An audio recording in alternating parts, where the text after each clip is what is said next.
Most Americans support teaching a thorough history of the civil rights movement and appreciate the historical significance of the era, but few can name pivotal figures or moments apart from Martin Luther King Jr., Rosa Parks, and the March on Washington, according to a new survey.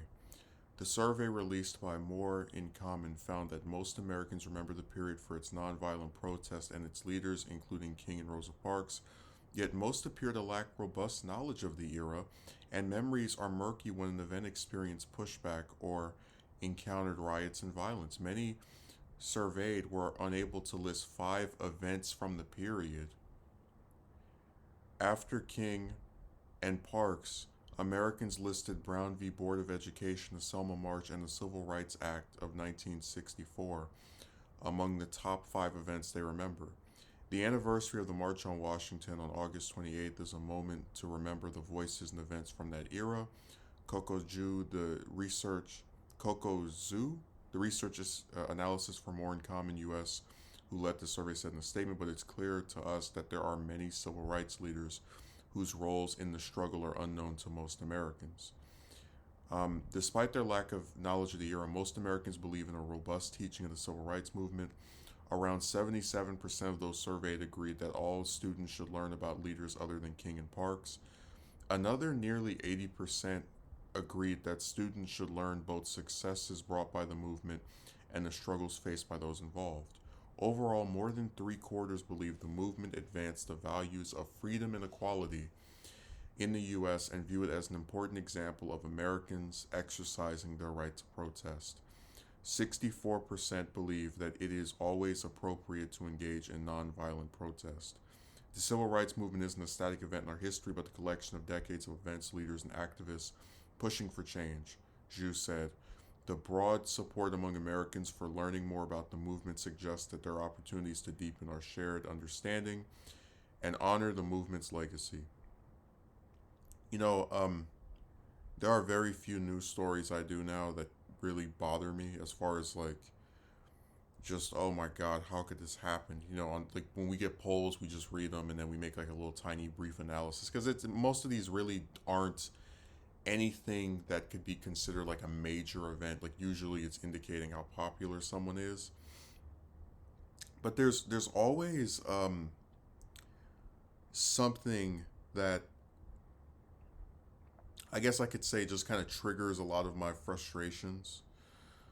Um I want to make this very clear. I support a more robust, I guess, teaching of the civil rights movement in schools.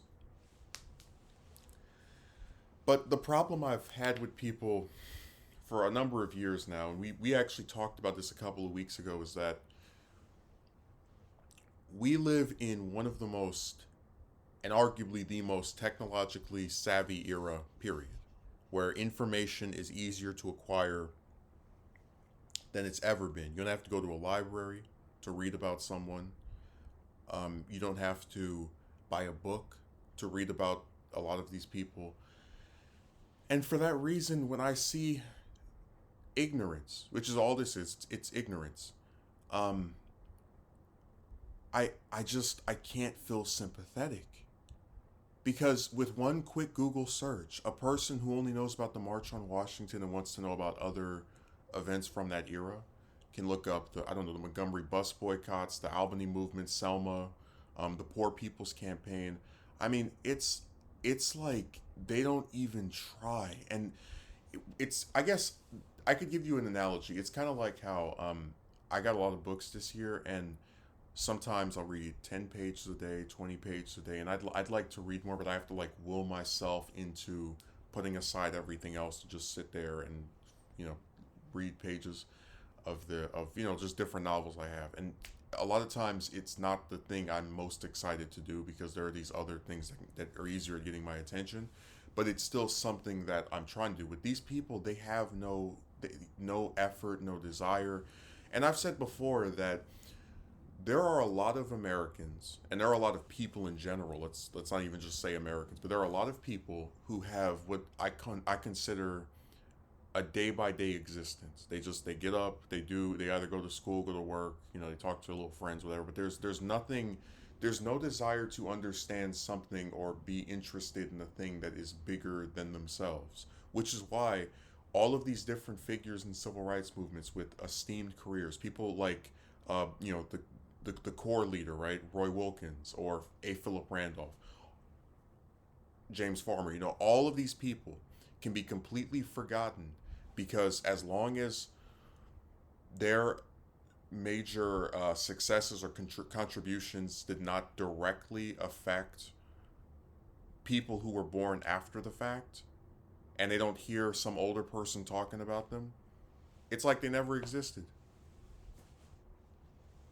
And it's so damn sad that and I've mentioned this before. King has all of these people who know who he is, but still have a very limited understanding of the man. I mean, like I said, you'll hear about "I Have a Dream" and the assassination, but you will never hear about him going to Morehouse and having this close relationship with the school's president Benjamin Mays, to where they promised each other that whichever one outlived the other would give the eulogy at the other's funeral. I mean, there. It's so interesting how a man can be so well known to where people who've never opened a single book know who he is, but then all of the people around him and most of the events that made him a historical figure get completely overlooked. And it's not because this stuff isn't widely available. It's not like no one ever wrote a book or posted it online. All of it is out there for anyone who wants to read it to check it out, and they just don't. They can't be bothered. But then they support schools teaching it. Why don't you teach yourself? God, I just think it's so sad that the educational system, um, which definitely I think should have reforms. There's always good criticisms to be made of these schools, but the educational system is pretty much always meant to pick up the tab for any information that a parent or even with a lot of these kids, like you have teenagers, like they just can't be bothered to learn themselves. They have to get these instructors to show everyone all these things that really should be public knowledge and more well known. I mean, this was a movement that went on for over 10 years and fundamentally transformed rights for minorities, and it's completely pathetic.